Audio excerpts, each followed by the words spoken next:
Hey you, my dear connection on LinkedIn, my name is Claudio Henrique, and the matter here with me today is privacy and data protection. In front of us we have an article with a very interesting title written by Shoshana Wondiski, published by Gizmodo. This article challenged the anonymized concept present in several privacy legislations. And that is the matter here today. We're going to find out if there is or not such thing called anonymization that has to occur in a way to satisfy Recital 26, for example, which established that an anonymous data doesn't identify the data subject for no longer. To determine whether a natural person is identifiable, account should be taken of all the means reasonably likely to be used. I have to say that according to a recent study made by myself,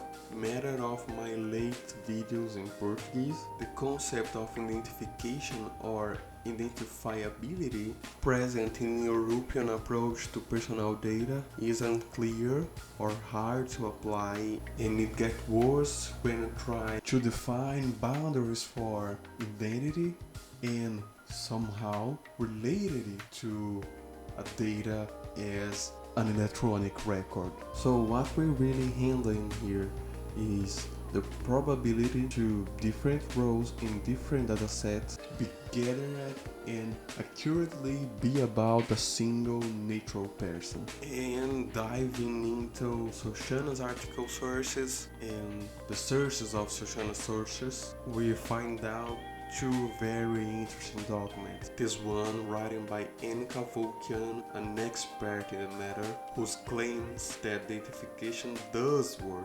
And the second one, written by Luke Hosher and team, claims that a dataset allegedly de-identified can be re-identified, or better saying, its uniqueness can be guaranteed within a very high range of accuracy.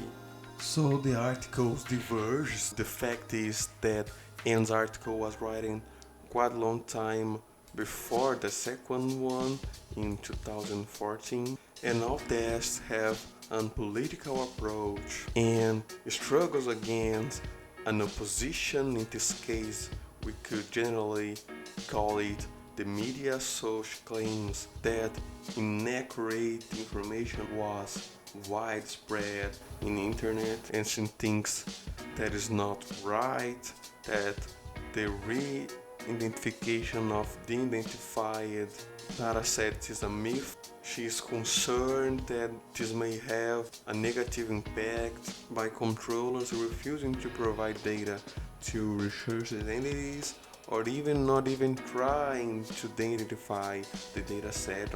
There are no effective techniques for it, and provides practical solutions for the allegations made by media. She disagreed and contundently rejects any research done so far about this matter. Why those guys from Harvard, I forgot to say they are from Harvard, and that this document is from 2019. They expressed concerns about the exact same point of Anne's article, but their positioning is that the practice of share supposedly anonymous datasets is not a good practice because they can reverse it pretty easily once they have access to several other anonymous datasets provided by research entities. So moving forward in the content, most part of the document is this meta stuff. At the end of the document they provide us some of their sources and a site where they keep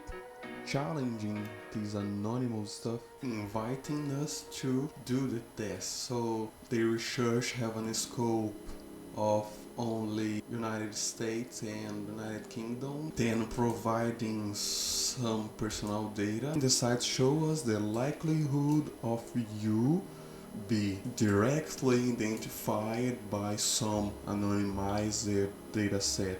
So what's the conclusion here, you may asking me? Observe that Anne was in the exercise of her job as Commissioner for Information and Privacy Issues, and her words were the positioning taken by this government. While those guys from Harvard, Luke, Julian and Neves, they were academics who gave a problem for privacy conceptualization, exploring research from a knowledge field called social data science. Let's keep in mind that privacy authorities have something called technical autonomy. So the fact is that I don't know what proof is. What I can do is bring these points to discussion with the privacy authority of my country, participating of the debate as much as possible. So guys, thank you for watching me, hope you like my content, and see you next video.